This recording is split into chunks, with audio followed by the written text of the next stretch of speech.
नमस्कार दोस्तों, OCN network में आपका स्वागत है। मैं हूं ओमकार चौधरी। एमके स्टालिन को बिहार बुलाया गया है। क्यों बुलाया गया है? बिहार में उनका क्या असर है? इससे कौन सी बात बन जाएगी या बिगड़ने के चांस ज्यादा हैं? और एक और मजेदार बात है, तमिल में भाषण दे रहे थे क्योंकि हिंदी आती नहीं है और शायद अंग्रेजी भी नहीं आती है। और जहां भाषण दे रहे थे वहां अधिकांशतः या तो जो बिहार में लैंग्वेज बोली जाती है, खास तौर से इंटीरियर में और बहुत सारा इलाका जहाँ भोजपुरी समझी जाती है, तो भोजपुरी भी नहीं बोल सकते हैं। फिर लायक इसके पीछे का मकसद क्या था? तो जरा ये जानने की कोशिश करेंगे आज। और मुद्दे कुछ और भी हैं साहब, उन पर भी चर्चा करेंगे। मेरे साथ जुड़ गए हैं पटना से आपके सुपरिचित अभिषेक तिवारी टेसिंग, और अभी जुड़ेंगे लखनऊ से वीरेंद्र नाथ भट्ट। अभी रास्ते में हैं, घर पहुंचने वाले होंगे। तो अभिषेक जी के साथ जुड़ते हैं, चर्चा को शुरू करते हैं। बहुत बहुत प्रणाम सर। ट्रोलिंग का जवाब ये बदला लिया गया है दर्शकों, ये जो है ये बदला लिया गया है। खैर करारा जवाब मिलेगा एक समय के बाद, क्योंकि गुरुजी हैं हमारे, तो करारा जवाब उस प्रकार से तो नहीं दिया जा सकता, लेकिन हाँ वो ट्रोलिंग का बदला है। वैसे आजकल पता नहीं, मैंने एक दिन कमेंट में भी लिखा था ओमकार सर के चैनल पर भी कि कुछ है, बदलाव तो है, संगत का असर है, ट्रोलिंग भी हो रही है, मतलब सटायर भी लग रहे हैं। और एक सटायर आज बिहार में भी बिहारियों के साथ हुआ। यह सटायर सर नेक्स्ट लेवल का था। मतलब हमें तमिल आती नहीं, तमिल नहीं बोलने पर हम बिहारियों को अपमानित किया जाता है, प्रताड़ित किया जाता है तमिलनाडु के अंदर। उनका बेटा उदयनिधि स्टालिन कहता है सनातन धर्म डेंगू है और मलेरिया है, और सनातन धर्म की सबसे बड़ी पूजा पद्धति अगर कहीं है जो प्रकृति की पूजा, और एक उससे बड़ा कोई पर्व नहीं है। छठी मैया को हम लोग पूजते हैं, जिसमें डूबते हुए सूर्य को हम अर्घ देते हैं और उगते हुए सूर्य को अर्घ देते हैं। और हमारी माता बहनें, बिहार का सबसे बड़ा फेस्टिवल है सर, चाहे बिहारी न्यूयॉर्क में हो या सिडनी में हो या बेंगलुरु में हो, वो छठ पर्व जरूर करता है, वहीं कर लेगा, लेकिन करेगा अवश्य, इतना बड़ा है। अब बताइए सर, जो सनातन को मिटाने की बात करते हैं वो बिहार में आकर कहते हैं लैंड ऑफ लालू। ये बिहारियों के साथ आज क्रूर मजाक हुआ है, उपहास उड़ाया गया है बिहारियों का। और एक उपहास उड़ाने वाले को नहीं बुलाया जा रहा है सर, हमारी छाती पे आज सांप लौट रहा है सर। रेवंत रेड्डी क्या कहा था हम बिहारियों? डीएनए की बात कर रहे थे, डीएनए की बात कर रहे थे। बिहारियों के डीएनए की बात की गई थी। यहां एमके स्टालिन तमिल और हिंदी विरोध की बात करते हैं, तमिल इंपोज कर रहे हैं। और हम पे बिहार में सर लैंग्वेज भोजपुरी बोली जाए, अंगिका बोली जाए, मगही बोली जाए, मैथिली बोली जाए, डजंट मैटर, पर हर बिहारी बहुत अच्छे से गरीब मजदूर वर्ग का भी हिंदी ठीक ठाक बोल। बिल्कुल, हम पे इंपोज तो नहीं किया गया सर। राष्ट्र कवि रामधारी सिंह दिनकर की कालजयी रचनाएं बिहार में हुई, हिंदी में लिखी। राहुल गांधी ने उपहास, हम बिहारियों का उपहास, क्रूर मजाक उड़ाने के लिए उनको बुलाया था कि देखो बिहारियों, तुम्हारी ये औकात है, जो तुमको गाली देते हैं उनके कहने पर वोट करो। दरअसल ये सब बिहार द्रोही और तेजस्वी यादव हिंदी विरोधी है। अब तक तो हिंदू विरोधी मैं कहता था, ये सब हिंदी विरोधी मिलकर के बिहार की धरती पर हमें आज अपमानित करने के लिए जुटे हुए थे। पंजाब में क्या बोला गया था जब प्रियंका वाड्रा हंस रही थी हम बिहारियों के लिए, कि बिहारी को घुसने नहीं देंगे। भैये बोला जा रहा था। अपने ही देश में बिहार क्रांतिकारियों का गढ़ रहा है सर। बिहार ने न जाने कितने क्रांतिकारी दिए, बलिदानी हो गए स्वतंत्रता के लिए। आज भी जो नेशनल टेलीविजन पर और ये जो 7 स्टूडेंट का गिरते हुए फोटो दिखाया जाता है महात्मा गांधी के पैरेलल, वो स्टूडेंट आंदोलन जो अंग्रेजों के विरुद्ध हुआ था, और जैसे जैसे स्टूडेंट आगे पीछे अलग अलग गोली खा के गिरा था, उसमें आज भी झांकियां निकलती हैं सर। उन सबको आज अपमानित किया गया है। क्या हम बिहारी किसी स्टेट में आ नहीं जा सकते, काम नहीं कर सकते? तो फाड़ के फेंक दीजिए संविधान को। कौन सी संविधान बचाने की राहुल गांधी फिर बात कर रहे हैं? कौन सा संविधान? इसी संविधान ने तो हमको अधिकार दिया है कि तुम कहीं भी जाके काम कर सकते हो, पूरा भारत तुम्हारा है। और आप संविधान बचाएंगे? संविधान को लगातार रौंद रहे हैं जो लोग, उनके साथ आप बैठ रहे हैं। वो तमिल में भाषण दे रहे हैं बिहार के अंदर। ये क्या बिहारियों के ऊपर तमिल इंपोजिशन आज मैं कहूं तो नहीं था? क्या हमारा दिन इतना खराब आ गया है? और बिहार की जनता ऐसे लोगों को चुनेगी, ऐसे लोगों को वोट करेगी। ये बिहार का अपमान है सर। अब उससे बड़ा अपमान आज हमारे साथ क्या हुआ? कहा गया land of Buddha, land of Lalu नहीं, लैंड ऑफ बुद्धा कहते समझ में आता, लैंड ऑफ महावीर कहते समझ में आता, चाणक्य की धरती कहते समझ में आता, चंद्रगुप्त मौर्य की धरती कहते समझ में आता, समुद्रगुप्त की धरती कहते समझ में आता। लैंड ऑफ लालू कब से हो गया? 15 साल से। डॉक्टर राजेंद्र प्रसाद की भूमि कह देते भाई। वो नहीं, वो तो तकलीफ है ना। डॉक्टर राजेंद्र प्रसाद के नाम से तो हर कांग्रेसी को चिढ़ है ना, क्योंकि वो सोमनाथ के मंदिर के उद्घाटन के लिए गए थे और नेहरू जी ने किस प्रकार से देश के प्रथम राष्ट्रपति को तिल तिल मरने के लिए छोड़ा था। राष्ट्रपति महोदय का जो क्वार्टर था, कोई भूलेगा बिहारी क्या? तो आज राहुल गांधी ने, दो ईसाइयों ने मिलकर के हम बिहारियों को अपमानित किया है, तिरस्कृत किया है, और हम बिहारियों को कहा है कि तुम लोगों की यही औकात है। लेकिन इसका बदला लेगा सर बिहारी। बिहारी हिंदी द्रोहियों को कभी माफ नहीं करेगा, हिंदी को अपमानित करने वालों को कभी माफ नहीं करेगा। और तेजस्वी यादव भी हिंदी द्रोही आज हुए जब एमके स्टालिन के साथ बैठ करके ठहाके लगा रहे थे। हमारी आस्था का अपमान करेंगे, वो सनातन को मिटाएंगे, छठी मैया का अपमान करेंगे। छठ पूजा हमारा इमोशन है, दूसरों के लिए सिर्फ पर्व होगा, हमारी भावना है छठ पूजा। और हम लोग छठ पूजा करते हैं तो सनातनी है, तो आप हमको इरेडिकेट करेंगे। और उनको इरेडिकेट करने वालों के अब्बा को बुला करके यहां पे कर रहे थे। क्या ईसाई बनाना चाहते? तो वो भी खुल के बोलिए कि हाँ हिंदुओं तुमको ईसाई बनना पड़ेगा। राजद को वोट करना मतलब बिहार की आत्मा पर जो आज हमला हुआ है वो होगा सर, और पूरे बिहार में इसके लिए आंदोलन होगा सर। जी अभिषेक जी, फिर से आपके पास आता हूं, जरा वीरेंद्र नाथ भट्ट जी को जोड़ लेते हैं। वीरेंद्र जी, बहुत स्वागत है आपका। बहुत बहुत प्रणाम सर। वीरेंद्र जी ये बताइए कि एमके स्टालिन को लाने के पीछे की सोच आखिर क्या थी, मानसिकता क्या थी? एमके स्टालिन के आने से बिहार में ऐसा कौन सा इनका बिगड़ा हुआ काम बनने वाला है, या अगर थोड़ा बहुत बनता तो वो और बिगड़ जाएगा? अब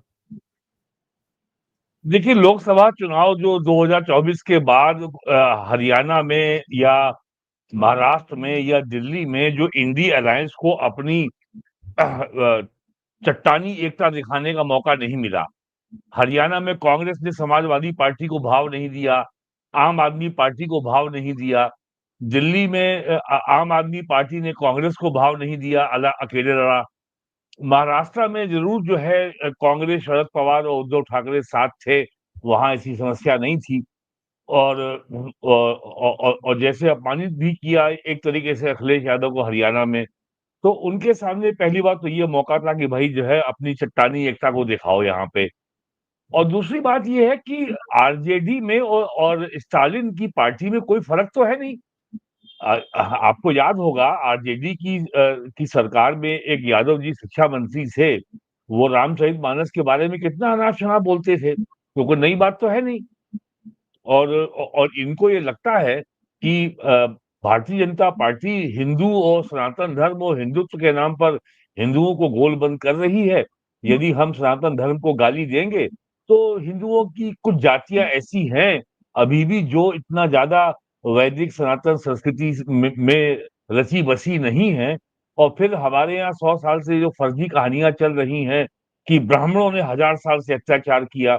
अरे भाई 1000 साल ये देश में जब जब कोई केंद्रीय सत्ता थी ही नहीं, जब कोई केंद्रीय राजा था ही नहीं और ब्राह्मणों की कोई सत्ता थी ही नहीं, तो अत्याचार ब्राह्मणों ने कहां से किया? 1947 में आजादी के बाद 568 रियासतों का भारतीय राज्य में विलय हुआ। क्या एक भी राजा ब्राह्मण था? उन 568 रियासतों में आज 75% राजा अपने को बैकवर्ड कास्ट का घोषित कर चुके हैं। तो ब्राह्मणों ने अत्याचार किया कि जो कहानियां जो जो चल रही है हजारों साल से किया, कब किया, कैसे किया, कहीं कोई इसका अध्ययन है, कहीं कोई डाटा है, कुछ नहीं, बस किया। अब जैसे मनुवाद एक फर्जी उड़ा दिया गया, मनु ने ये किया।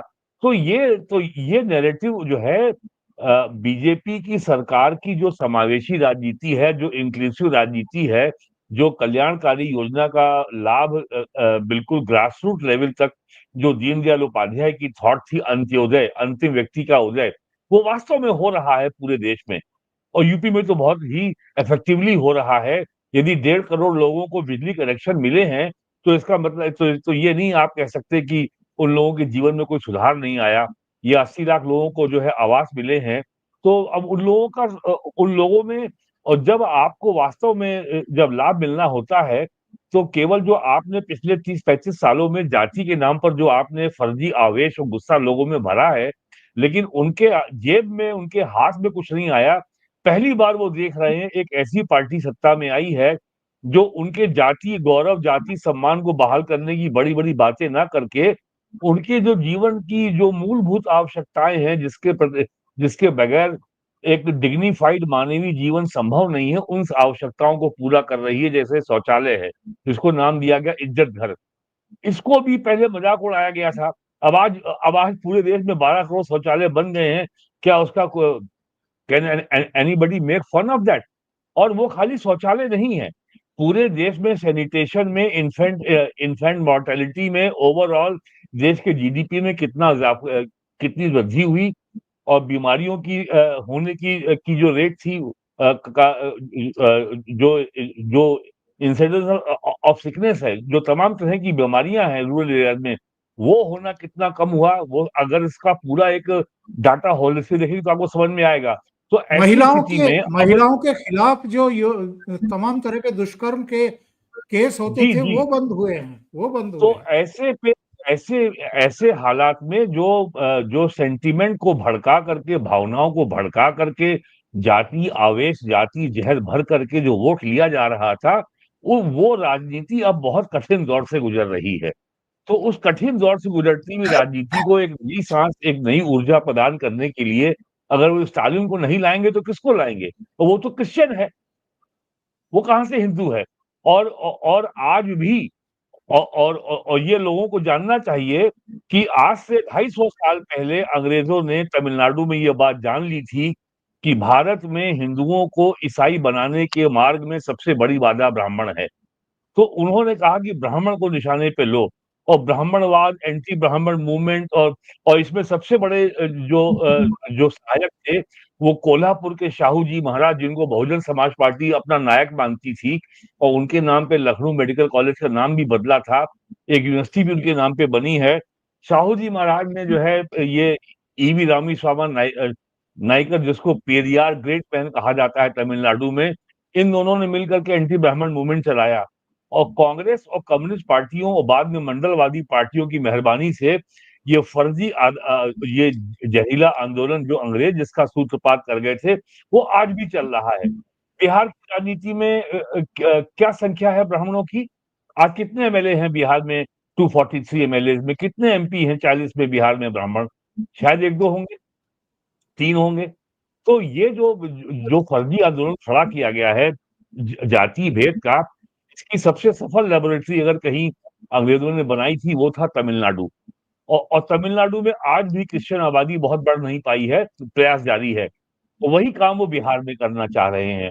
और अपने शायद कल शायद अखिलेश यादव भी शामिल हो रहे हैं इस यात्रा में बिहार में। और यात्रा के 10 दिन पूरे हो गए हैं, 16 दिन की यात्रा थी। तो अब इनके पास यही हताशा भरे कदम जो हैं इनके पास बचे हैं, जबकि ठोस राजनीतिक, आर्थिक, सामाजिक एजेंडा अब बीजेपी के पास है। ये उससे लड़ने के लिए यात्रा ये कोई एजेंडा अभी तक दे नहीं पाए हैं। यात्रा की अंत्येष्टि के मौके पर इंडी अलायंस के बाकी लोगों को भी बुला रहे हैं क्या ये? देखिए ये पूरी कोशिश करेंगे कि अपनी एकता का प्रदर्शन हो। और चूंकि इनको मालूम है कि बंगाल में चुनाव अगले साल अप्रैल में होना है, वहां इनका कुछ है नहीं। हालांकि ममता बनर्जी थोड़ा का रवैया थोड़ा नरम हुआ है, उनको लग रहा है कि अब की बार बीजेपी ज्यादा आक्रामक होगी, लेकिन कांग्रेस ममता बनर्जी की मदद बंगाल में नहीं करने वाली है। और मदद क्या करेगी, वो तो ममता बनर्जी की दया पर निर्भर है। ममता बनर्जी कहेगी हम तुमको 4 सीट दे रहे हैं तो लेना पड़ेगा, नहीं लेना जाओ अपने आप लड़ो। एक सीट उनकी अभी उनकी एक भी सीट नहीं है, ना लोकसभा में है और ना विधानसभा में है। तो ये इंडिया अलायंस ने आज जो किया है पटना में, बिहार में, ये केवल एक हताशा भरा प्रयास है कि भाई अपनी ताकत, अपनी धमक को वही 1990 में जो जो लालू यादव का नारा था, भूरा बाल साफ करो, भूमिहार राजपूत ब्राह्मण लाला साफ करो, ये शब्दों को नहीं कहा गया, लेकिन पूरा जो माहौल था, जो भावना थी इस पूरे जो आज जो विश्वमन किया गया है, वो वही थी। लेकिन जाति अभिषेक की जी राजनीति के बाद अब बिहार में भी दम तोड़ रही है।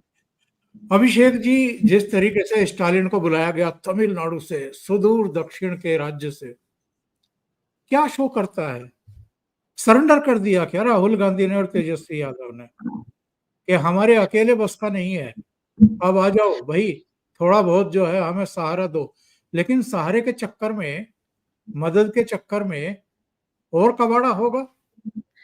ये मुद्दा बहुत बड़ा बैकफायर कर रहा है। आप ने देखा होगा कि आज ही भाजपा ऑलरेडी हमलावर है। कल तक मुझे लग रहा है कि जदयू और लोजपा भी हमलावर हो जाएगी, क्योंकि ये बिहार के अपमान से रिलेटेड है और हिंदी के अपमान से रिलेटेड है। और मुझे लगता है कि गांधी ऊपर बस धनुष के ऊपर जो है प्रत्यंचा चढ़ा चुके होंगे, और नरेंद्र मोदी अगली रैली में ये कह भी देंगे कि आज बिहार में ये स्थिति आ गई है कि हिंदी विरोधियों के साथ, हिंदी को अपमानित करने वालों के साथ तेजस्वी यादव खड़े होंगे। और ये कब बोलेंगे मोदी जी, तो ये बैकफायर करेगा। अब आपने पूछा क्या व्यवस्था है, वही कि भाई कम से कम बिहार का जितना भी क्रिश्चियन वोट है जो कन्वर्ट हुआ है, कन्वर्टेड है, क्योंकि अभी वो दलित के नाम पे इधर उधर भटकता रहता है, वो कम से कम पूरी तरह से मेरे साथ आ जाए। ये एक एक वोट को काउंट करने का प्रयास। लेकिन ये इसका बहुत ही दुष्परिणाम ये होगा कि अब माहौल और उग्र होगा और उनके विरुद्ध में जाएगा। और मुझे नहीं लगता कि ये कोई वाइज मूव था, पता नहीं ऐसा क्यों किया। और लैंड ऑफ लालू कह देना भगवान बुद्ध की धरती को, भगवान महावीर की धरती को, ये तो और अपमानित करने वाली बात होगी। वो लालू प्रसाद यादव जो चारा घोटाले में न केवल सजा याफ्ता है, बल्कि उनको बिहार की ही जनता ने 20 वर्षों से बाहर रखा है। उनसे ज्यादा दिन तक तो सीएम ऑलरेडी नीतीश कुमार हो चुके हैं। तो किस लॉजिक से लैंड ऑफ लालू कहा? ये तो और अपमानित करने वाली बात है। ये तो वर्तमान के मुख्यमंत्री को भी अपमानित किया। ये और बड़ा अपमान है। तो क्या कुर्मी बिरादरी और धानुक बिरादरी इसको देखेगा चुपचाप? नहीं देखेगा। तो ये सारी चीजें ऑल दो अब बैकफायर ही करेंगी।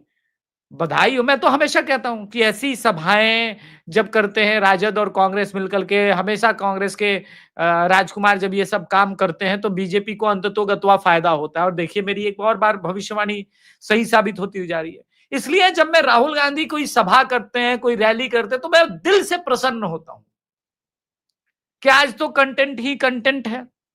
और प्लस बीजेपी का 1-2% ये बंदा वोट शेयर बढ़ा ही जाएगा, कम तो नहीं करेगा। तो प्रसन्नता वाली बात है जी।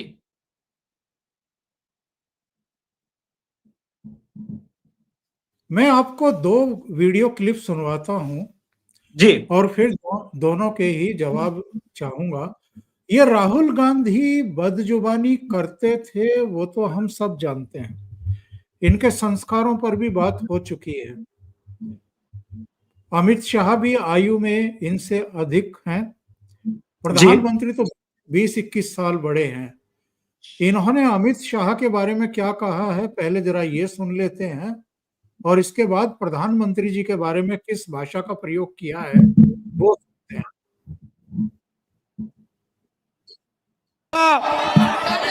कुछ समय पहले अमित शाह ने कहा कि अब बीजेपी की सरकार 50 साल चलेगी।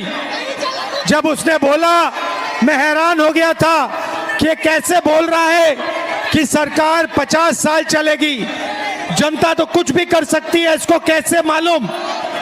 इसको इसलिए मालूम था क्योंकि ये वोट चोरी करते हैं, इसीलिए ये बोल रहा था कि 50 साल के लिए बीजेपी की सरकार रहेगी। ये तो अमित शाह के बारे में उसने कहा, उसका कहना था जैसे इसका भतीजा लगता हो अमित शाह और नहीं, इससे नौकर उम्र लगता में, है उनका। अनुभव में बहुत छोटा हो। अब सुनिए प्रधानमंत्री के बारे में इनकी लैंग्वेज। कि जब हिंदुस्तान पाकिस्तान का युद्ध हो रहा था, मैंने फोन उठाया और नरेंद्र मोदी से कहा कि सुन, ये जो तू कर रहा है इसको 24 घंटे के अंदर बंद कर। और नरेंद्र मोदी ने 24 घंटे में नहीं, 5 घंटे में सारा का सारा रोक दिया। ये देश के प्रधानमंत्री और गृह मंत्री के बारे में इनकी लैंग्वेज है, इनके संस्कार हैं। जी भट्ट साहब। बिल्कुल, ये तो आज इन्होंने आज एक नया कीर्तिमान स्थापित कर दिया है। सुन, प्राइम मिनिस्टर के बारे में सुन। तो ये इन्होंने आज एक और बता दिया कि इनके अंदर जो हताशा निराशा का भाव जो हमारा आकलन था उससे कहीं ज्यादा है। हम लोग तो समझते थे कि नहीं, थोड़ा सा स्टेबल होगा। और सबसे अफसोस की बात यह है, जो व्यक्ति कांग्रेस का प्रेसिडेंट रह चुका हो, जो एक प्रधानमंत्री का बेटा हो, जो एक प्रधानमंत्री का नाती हो और जो स्वयं वर्तमान में चौथी बार एमपी है, बल्कि 5वीं बार, 4, 9, 14, 19, 25 5वीं बार एमपी है और लोकसभा में लीडर ऑफ अपोजिशन है, जिसका कैबिनेट मंत्री का दर्जा होता है, वो व्यक्ति इस तरह की भाषा बोल रहा है। ये तो किसी भी दल का नेता, किसी भी दल के अन्य दल के नेता के बारे में ऐसी भाषा नहीं बोलता, क्योंकि लोकतंत्र की मर्यादा ये है कि वो आपके विरोधी हैं, शत्रु नहीं है। हम लोग जो है अलग अलग दलों में होने के नाते राइवल हैं, प्रतिद्वंदी हैं, लेकिन हम शत्रु नहीं हैं। तो आज राहुल गांधी ने इस मर्यादा को भी तोड़ दिया और हमें उम्मीद करनी चाहिए कि इससे बेहतर मर्यादा वो अगले लोकसभा सत्र में लोकसभा के अंदर दिखाएंगे, जब कहेंगे, अरे मोदी तू बैठ जा। अब बस अब यही बाकी रह गया है। तो ये केवल यही दिखा रहा है कि राहुल गांधी अब कितना ज्यादा उनको लग रहा है कि नरेंद्र मोदी के खिलाफ और सनातन धर्म के खिलाफ और हिंदुओं के खिलाफ जितनी ज्यादा घृणा उड़ेल पाओ उड़ेल लो। तो यही एक तरीका है वोट पाने का। और उनको लगता है कि उन्होंने अगर इतनी घृणा ना अगर अगर उगली होती तो 2024 में उनको 99 सीटें नहीं मिलती। तो उनको अपने फॉर्मूले के सफल होने की बारे में कोई संदेह नहीं है, बल्कि पूरा विश्वास है। तो इसलिए उन्होंने भाषा की गंदगी आज और बढ़ा दी है, कम नहीं की है। तो अभिषेक जी, ये उसका संकेत है और ये और बढ़ेगी अभी। अभिषेक जी, इन्होंने कहा था कि मैं जब लोकसभा में आया तो राजनाथ जी ने मुझे नमस्कार किया, मुस्कुरा करके नमस्कार किया, लेकिन प्रधानमंत्री नरेंद्र मोदी ने मुझे नमस्कार नहीं किया। महान आदमी है, महान आत्मा है। मुझे लगता है कि उनको सबको नमस्कार करना चाहिए, दंडवत प्रणाम करना चाहिए। इतने संस्कार लेकर के ये राजनीति के अखाड़े में आए हैं और आज की जो लैंग्वेज गृह मंत्री और अमित शाह के प्रति भी और प्रधानमंत्री नरेंद्र मोदी के प्रति भी, ये राहुल गांधी एक के बाद एक ये बता रहे हैं पूरे देश की जनता को कि भैया मैं प्रधानमंत्री के गरिमापूर्ण पद के लायक नहीं हूं। ये ठोक बजा करके सबको समझा रहे हैं। सर, कभी एसिड अटैकर्स के मनोवैज्ञानिक, उनसे जो मनोवैज्ञानिक लोग बात करते हैं, उनसे बातचीत का कई बार मेरा अनुभव है। मैंने बोला ये एसिड अटैक करते क्यों थे?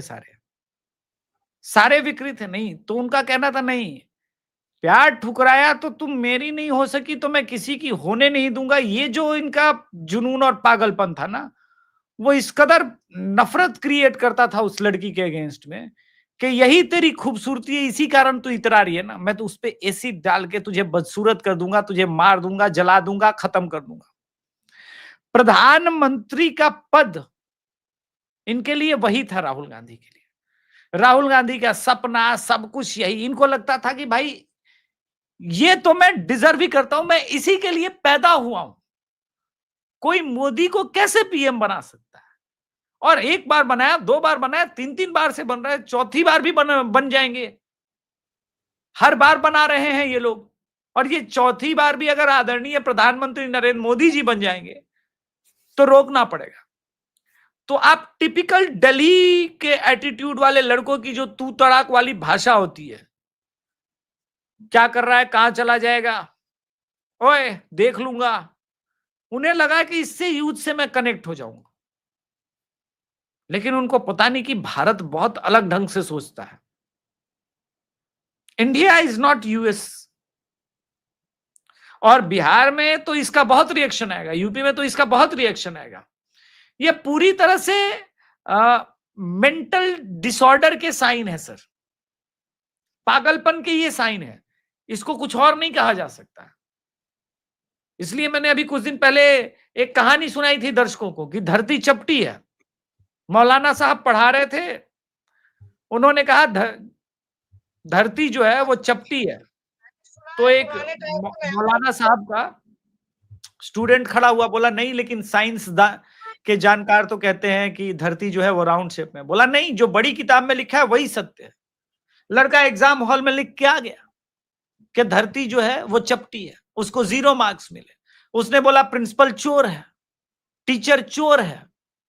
टीचर ने बोला साइंस की किताब में तो यही लिखा है। उसने बोला मैं नहीं मानता साइंस की किताब को, मैं तो मौलाना साहब की किताब को मानता हूं। धरती गोल नहीं है, धरती चपटी है। ये राहुल गांधी है जो कह रहा है धरती चपटी है, वोट चोरी हुआ है। रिटर्न में दोगे? नहीं दूंगा। यही बात तुम सदन में बोलोगे? नहीं बोलूंगा। क्यों नहीं बोलूंगा सदन के अंदर? क्योंकि सारी बातें रिकॉर्ड पे जाती हैं। नहीं बोलूंगा। कहां बोलूंगा? सड़क पे बोलूंगा, एमके स्टालिन के साथ बोलूंगा, तेजस्वी यादव के साथ बोलूंगा, तू तड़ाक करूंगा। तो ये अब पागलपन के लक्षण उजागर हो रहे हैं, ये जो एक्सट्रीम फ्रस्ट्रेशन है। क्यों? क्योंकि आप ही ने बोला था सर, ओमकार सर, कि जिस दिन इनको एहसास होगा कि 99 सीट से ये जो ऐसे करते हैं हम जीते हुए हैं, एक्चुअली जीते नहीं, चुनाव हार गए हैं, उस दिन इनका दुख ज्यादा गहरा होगा। अरे आपने तो लगा के रखा है सर एकदम, आप तो ओमकार सर एकदम लगा के रखे हैं इसको फ्रेम में, जब भी याद आता है आप लगा देते हैं। तो अब इनको याद आया कि ये वाली जीत झूठी जीत थी। मोदी अभी भी पीएम है, सब कुछ करके देख लिया। अब इस आखिरी समय में राहुल गांधी जिस प्रकार से अटैक कर रहे हैं, ऐसा लग रहा है उनको कि ये दिया सर बुझने के पहले जो फड़फड़ाता है ना, वो स्थिति है सर। जी भट्ट साहब, आपसे आखिरी सवाल, क्या कोई भी अब इनको समझाने की स्थिति में नहीं रह गया है? ये किसी की नहीं सुन रहे हैं, किसी की इतनी हिम्मत नहीं बची है कि इनको रोके, इनको टोके, इनको बताए कि आप बहुत वाहियात लैंग्वेज का यूज कर रहे हैं। ये सवाल राहुल गांधी का निजी सवाल नहीं है। लोहिया ने कांग्रेस को अंग्रेजों का मानस पुत्र कहा था, अंग्रेजों जैसी। 1885 में इटावा का अंग्रेज जो कलेक्टर था, डीएम था, उसने इस पार्टी को बनाया था। तो कांग्रेस ने कभी ये और इसीलिए महात्मा गांधी ने कहा था आजादी के बाद कि कांग्रेस को अब जो है समाप्त कर देना चाहिए, डिसबैंड कर देना चाहिए। ये अंग्रेजों ने इस संस्था को अपने काम चलाने के लिए बनाया था। अब अंग्रेज चले गए हैं, इस पार्टी को खत्म हो जाना चाहिए। तो ये एक पोस्ट कॉलोनियल पार्टी है, बस इतना फर्क आया है। और जिस पार्टी को अंग्रेज ने बनाया, जिसके साथ जो राष्ट्रीय अध्यक्ष ब्रिटिश सिविल सेवा के अधिकारी जिसके अध्यक्ष रहे, वही पार्टी दावा करती है कि हमने देश को आजाद किया। और कांग्रेस ने क्या किया था लाल बहादुर शास्त्री के साथ, गुलजारी लाल नंदा के साथ, चौधरी चरण सिंह के साथ, वीपी सिंह के साथ, चंद्रशेखर के साथ, देवगौड़ा के साथ, इंद्र कुमार गुलजार के साथ और अटल बिहारी वाजपेयी के साथ क्या कर रहे हैं नरेंद्र मोदी के साथ पिछले 25 सालों से। सोनिया गांधी बोली थी गुजरात में मौत का सौदागर।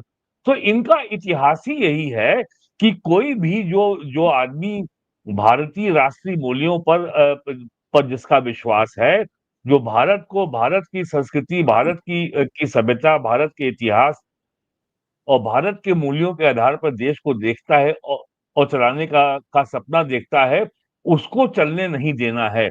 तो वही ये हर तरीके से नरेंद्र मोदी को कोई कर रहे हैं। आज कोई इनको कोई बीजेपी में ऐसा आदमी मिल जाए जो इनके इशारों पे नाचने को तैयार हो, ये उसका बड़ा सम्मान करेंगे 6 महीने और फिर सरकार गिरा देंगे, जो इनका अब का इतिहास रहा है।